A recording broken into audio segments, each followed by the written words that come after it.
Beauty and hair की इस दुनिया में आपका स्वागत है। Hello all. अच्छा, मुझे बताइए आपको किस तरह का मेकअप करना पसंद है, खुद के लिए भी।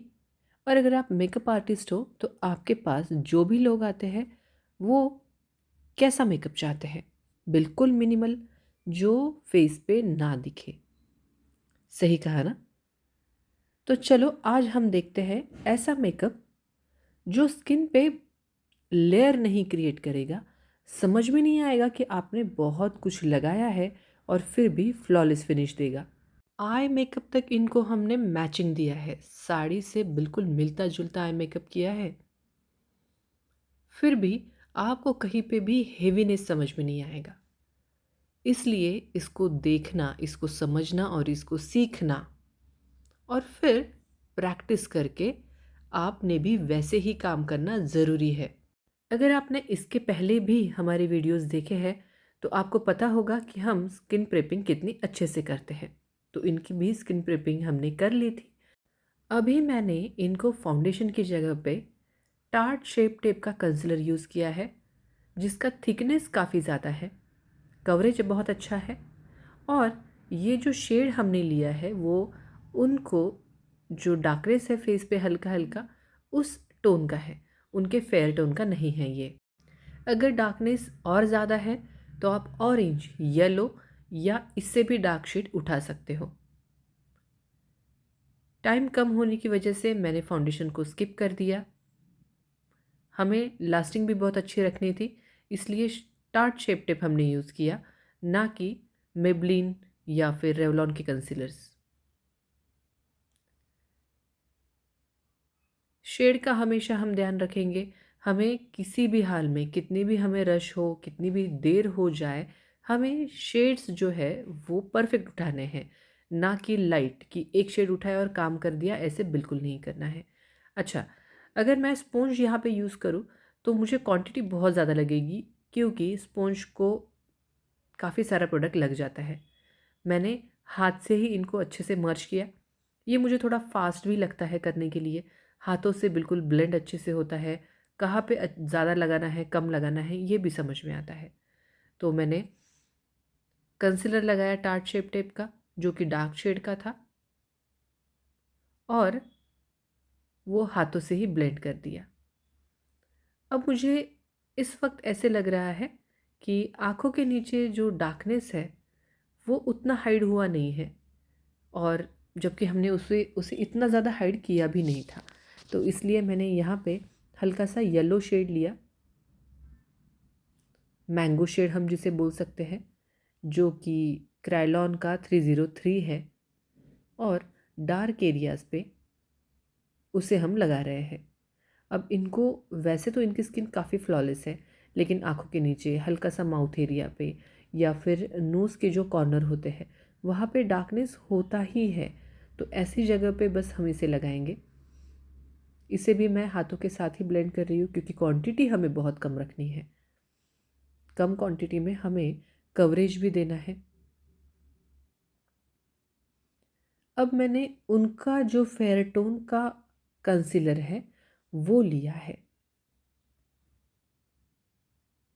उसे हम पूरे चेहरे पे लगा लेंगे और फिर इसे हम ब्लेंड करेंगे। कंसीलर, फाउंडेशन, टोन भले ही सेम हो, लेकिन कंसीलर का थिकनेस जो होता है वो ज़्यादा होता है, फाउंडेशन थोड़े पतले होते हैं। जब बिल्कुल कम क्वांटिटी में काम करना है, थोड़ा फास्ट काम करना है, या फिर ड्राई स्किन है, लास्टिंग बहुत ज़्यादा चाहिए, ऐसे वक्त में अगर हम कंसीलर से काम करते हैं तो और भी ज़्यादा अच्छा रिज़ल्ट आता है। इसके बदले में अगर चाहो तो फाउंडेशन भी ले सकते हो, बस सेम टोन के होने चाहिए, क्वांटिटी कम होनी चाहिए। इस बात का ध्यान रखिए। आपको फ्लॉलेस फिनिश बिल्कुल समझ में ना आए कि मेकअप किया है, लेकिन कवरेज भी चाहिए है, प्रॉपर स्टे भी चाहिए है, तो आप फाउंडेशन के साथ भी काम कर सकते हो। बस टेक्निक हमें पता होनी चाहिए कि किस तरह से लगाना है, कब कौन सा शेड लगाना है। अब जब हम ब्लेंडिंग करते हैं, फाइनल ब्लेंडिंग जब होती है तो स्पॉन्ज के साथ होती है। ताकि बिल्कुल कहीं पे ना पैच हो, ना कहीं पे लाइन हो, ना कहीं पे रह जाए प्रोडक्ट। आप देख रहे हो किस तरह से इनको एक बिल्कुल ट्रांसपेरेंट सा फिनिश आ रहा है। कहीं पे स्किन पे काफ़ी ज़्यादा प्रोडक्ट लगा है, ऐसे कुछ हुआ है नहीं दिख रहा है। बिल्कुल सिंपल सा फंक्शन था। स्कूल में फंक्शन है, इनको दिन भर बच्चों के साथ रहना है, उनकी प्रैक्टिस है, उनका डांस है, उन पे उनकी केयर है, उन पे चिल्लाना है, उनको ध्यान देना है, सब चीज़ें हैं। और उसमें इनको मेकअप इनका स्टेबी होना चाहिए और बिल्कुल हल्का एक जो थिकनेस आ जाता है फेस पे, जिससे बिल्कुल स्किन पे ना एक स्ट्रेच महसूस होता है, टायर्डनेस महसूस होता है, वो भी नहीं दिखना चाहिए। तो हमारा बिल्कुल 3 स्टेप में इनका जो बेस है वो कंप्लीट हो गया। अब हम लगा रहे हैं ब्लशर, जो कि हम क्रीम ब्लशर लगाते हैं ताकि एक शाइन रहे, स्किन फिनिश हो। स्किन में से आपको ग्लो आ रहा है या स्किन में से आपको एक शेडिंग क्रिएट हो रही है, फेयरनेस की जो पिचीनेस होता है, जो पिंक होता है, वो स्किन में से आ रहा है ऐसा लगे, इसलिए हमने इनको जो ब्लशर है वो लिक्विड ब्लशर लगाया स्पॉन्ज के साथ। एरियाज़ आपने देख लिए कैसे हमने लगाया है। इनका जो फेस है वो बिल्कुल पतला है, लेकिन एक बात का हमेशा ध्यान रखिए, आपको कंटूर कितना भी फेस पतला हो करना ही है, आपको एक शेपिंग देनी ही है, क्योंकि किसी को मोटा नहीं दिखना, किसी को राउंड फेस, बड़ा फेस नहीं चाहिए। तो कंटूर के साथ, डार्क शेड के साथ हम इसे हल्का हल्का कट करेंगे। अब भले ही हम इसे बहुत स्ट्रॉन्ग नहीं बनाएंगे, इनको ना डबल चिन है, ना इनके चिक्स ऊपर हैं, कुछ भी नहीं, इनका फेस बिल्कुल परफेक्ट है, फिर भी हम इन्हें कंटूरिंग करने ही वाले हैं। नहीं तो ये जब फ़ोटो निकालेंगे तो इनका फेस रेगुलर से इन्हें बड़ा बड़ा लगेगा। तो इस तरह से पूरे फेस पे हमें कटिंग कर लेनी है। क्वांटिटी अगेन इसकी बहुत कम रखनी है, समझ में नहीं आना चाहिए कुछ लगाया है, फेस को शेपिंग की है, ये दिखना नहीं है। अब जगह छोटी चाहिए है, छोटी जगह में काम करना है कंटूर का जो है, तो ब्लेंडर की जगह पे हमने ब्रश यूज़ किया है। ये एंगुलर ब्रश है, इससे ब्लेंडिंग भी बहुत अच्छी होती है, प्रोडक्ट लगता भी बहुत अच्छा है। नेक पे जो है हमने क्रॉस थोड़ा सा जो कंटूर का शेड है वो लगाया, ताकि नेक भी पतला लगे, क्योंकि नेक पे भी फाउंडेशन आ जाता है तो नेक भी बड़ा लगने लगता है, मोटा मोटा सा लगने लगता है। नोज़ को हमने शेपिंग की है, पूरे फेस पे हमने शेपिंग की है। अब जब पाउडर नहीं लगती है उसके पहले ही, पाउडर के पहले ही हमें हाइलाइटर लगा लेना है। ये हाइलाइटर आपका क्रीम बेस भी हो सकता है, पाउडर बेस भी हो सकता है। यहाँ पे मैं पाउडर बेस हाइलाइटर लगा रही हूँ। जब तक पाउडर नहीं लगती है हमारा फेस हमें ग्लॉसी लगता है, और जैसे ही पाउडर लगेगी ऐसे लगेगा कि फेस बिल्कुल ड्राई हो गया है, मैट हो गया है। लेकिन यकीन मानिए, अच्छे से हाइलाइटर लगा लीजिए पहले ही, और पाउडर लग भी जाए हमारी तो भी थोड़ी देर बाद, जब तक उनका हेयर साड़ी वगैरह होती है तब तक उनकी स्किन पे नेचुरल एक ग्लो आने लगता है। स्किन ऑयल सिक्रीशन करता है, बेस सेटल होने लगता है, पाउडर मेल्ट होने लगती है और स्किन पे एक ग्लो आने लगता है। अगर और ग्लो चाहिए तो आप जो स्प्रे होते हैं जिसमें शिमर्स होता है, जैसे कि मैक का फिक्स एंड प्रे वाला स्प्रे है वो, या फिर एनेस्थेसिया का स्प्रे है जिसमें स्पार्कल है, गोल्डन, सिल्वर, पिंक स्पार्कल्स है, ऐसे स्प्रे हमें फेस पे यूज़ करने हैं। अब हमने आई मेकअप शुरू कर दिया है। आई मेकअप के लिए सबसे पहले तो हम अपर क्रीज लाइन पे ट्रांजिशन शेड लगा लेते हैं, जो कि लाइट शेड होता है। ये ऐसा शेड होगा जो डार्क शेड के साथ और लाइट के साथ दोनों के साथ जाएगा। तो इसके साथ जो ब्रश यूज़ होगा वो सबसे बड़ा फ्लफ़ी ब्रश यूज़ होगा, क्योंकि आंखें हमारी जितनी है बड़ी उतना ये शेड सब तरफ लगने वाला है। तो जल्दी काम होने के लिए ब्लेंडिंग हमें अच्छी चाहिए, इसलिए हमें बड़ा फ्लफ़ी ब्रश यूज़ करना है।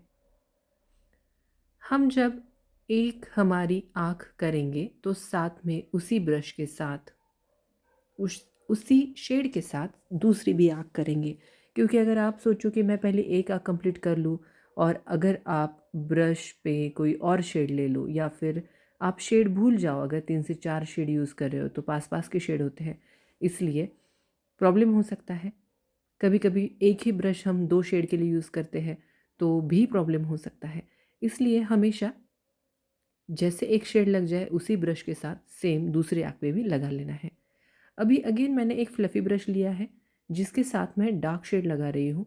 ये डार्क शेड हमारा आँखों के कॉर्नर में लगेगा, आउटर साइड में डार्क शेड लगेगा, वो ट्रायंगल शेप में लगने वाला है।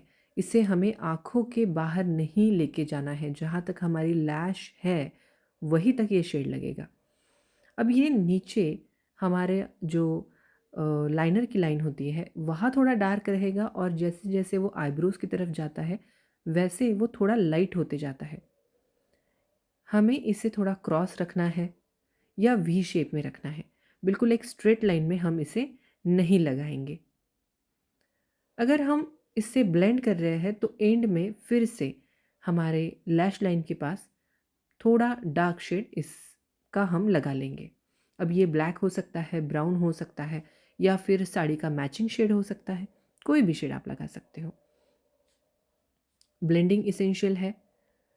ब्लेंडिंग के लिए बड़ा ही ब्रश चाहिए होता है, छोटे ब्रश के साथ प्रॉपर ब्लेंडिंग नहीं होती है, पूरी जगह कवर नहीं होती है। फिर से आप एक बार देख लो कि इसकी प्लेसमेंट कहाँ आएगी। शेड आप कोई भी ले लो लेकिन प्लेसमेंट बहुत ही ज़्यादा इम्पॉर्टेंट है। कितना भी डार्क शेड लेना है लेकिन अगर जगह परफेक्ट है तो बिल्कुल आंखें आपकी ऐसे उभरी हुई बाहर या बट ऐसे नहीं दिखेंगी। सोबर लगेगा कोई भी शेड, आप ब्लैक, ब्लू, ग्रीन कोई भी शेड ले लो। लेकिन अगर थोड़ी भी आपकी जगह यानी ये अगर आउटर साइड में चला जाता है या आपके आईब्रोज़ के साइड में चला जाता है या फिर आप इसे आगे अपने इनर कॉर्नर में लेके जाते हो तो ये डार्क लग सकता है। तो इसकी जो प्लेसमेंट है, इसका जो मर्जिंग है, इसकी जो ब्लेंडिंग है, ये बहुत प्रॉपर करनी है। हमेशा हमें डार्क टू लाइट की तरफ जाना है। तो हमारा जो आउटर कॉर्नर होगा आँखों का, वहाँ से लेके इनर कॉर्नर तक हमें डार्क टू लाइट लेना है और जो हमारी लैश लाइन होती है, वहाँ से लेके हमारे आईब्रोज़ तक हमें डार्क टू लाइट लेके जाना है। जब हम यहाँ डार्क टू लाइट की बात करते हैं तो हम ब्लैक टू वाइट की बात नहीं कर रहे हैं। हम जो भी शेड वहाँ यूज़ कर रहे हैं उस कलर्स में जो डार्क शेड है वो और जो लाइट शेड है वो, उन शेड्स की हम यहाँ पे बात कर रहे हैं। आपको अगर ऐसे लगता है कि मुझे वन टोन में काम करना है तो उसमें भी हमें ये नहीं करना होता कि बस हमने एक पिंक शेड ले लिया और फिर हमारे पूरे आईबॉल पे वन टोन में पिंक शेड लगा लिया। नहीं, हमें ऐसे नहीं करना है। हमें वहाँ पे भी डार्क टू लाइट ही जाना है, भले ही शेड एक हो, पिंक हो सपोज़, तो पिंक हम नीचे हमारे लैश लाइन पे लगाएंगे, फिर उसे हल्का हल्का ब्लेंड करते करते आईबॉल तक जाएंगे तो ऊपर जाते जाते वो लाइट होता जाएगा। आउटर कॉर्नर में वो थोड़ा स्ट्रॉन्ग होगा और इनर कॉर्नर तक जाते जाते वो थोड़ा लाइट हो जाएगा। इस तरह से जब हम आई शेडोज़ लगाते हैं तो आप भले ही ब्लैक ले लो या फिर लाइटेस्ट शेड ले लो, आई मेकअप बहुत सुंदर सोबर लगता है। जब भी आंखें छोटी है तो छोटी कहाँ से है ये देख के हमें हमारा शिमर लगाना होता है। आंखें अगर टोटल में छोटी है, ड्रूपी है, तो हम सेंटर में शिमर को लगा के आंखों को एक बड़ा लुक दे सकते हैं, क्योंकि लाइट शेड या शिमर हमेशा पॉपअप करता है, चीज़ों को दिखाता है। या फिर जैसे हमने पहले बोला कि हमने जो हमारा आई का कॉर्नर है वो हमने डार्क रखा और सामने हमने थोड़ा शिमर दे दिया, लाइट शिमर दे दिया, जिससे कि आंखें लंबी भी लग रही है और बड़े भी लगेगी।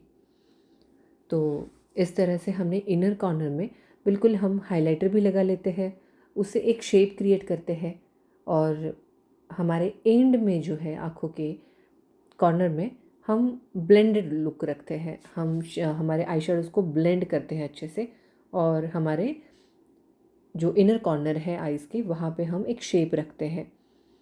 तो अब हमारा आई मेकअप हो चुका है। हम लगा रहे हैं लाइनर। लाइनर में हम उनके साड़ी के शेड में से ब्लू शेड ले रहे हैं, जो कि बहुत लाइट ब्लू भी नहीं होगा, ब्लैक भी नहीं होगा, थोड़ा हटके भी दिखेगा, टिपिकल नहीं होगा, और बिल्कुल ऐसे कि कुछ और किया है ये भी नहीं लगेगा। इसके बाद मस्कारा लगाएंगे। आप चाहो तो लैशेज भी लगा सकते हैं आर्टिफिशियल, लेकिन उसकी जो थिकनेस होनी चाहिए वो बिल्कुल लाइट। फिर हम यहाँ आईब्रोज़ को भी डिफ़ाइन करने वाले हैं, वो भी बहुत ही लाइट लाइट, क्योंकि इनका जो फंक्शन है वो डे में है और इनको सोबर मेकअप चाहिए है। इस तरह से हम हमारा आई मेकअप कंप्लीट करेंगे हमारे मस्करा और आईब्रो डिफाइनिंग के साथ। लास्ट में फिनिशिंग स्प्रे यूज़ करेंगे अगर ज़रूरत लगे तो। एक तो फिक्सिंग स्प्रे यूज़ कर सकते हैं, या फिर शाइन चाहिए है तो शाइन स्प्रे यूज़ कर सकते हैं। और हमारा लुक क्रिएट हो जाता है जब प्रॉपर ज्वेलरी, साड़ी या फिर लहंगा जो भी आप पहन रहे हो वो आप उनको दे दो, और देखो कितना प्यारा सोबर बिल्कुल हट के लुक आ रहा है। वीडियो अगर यूज़फुल है तो लाइक ज़रूर करना।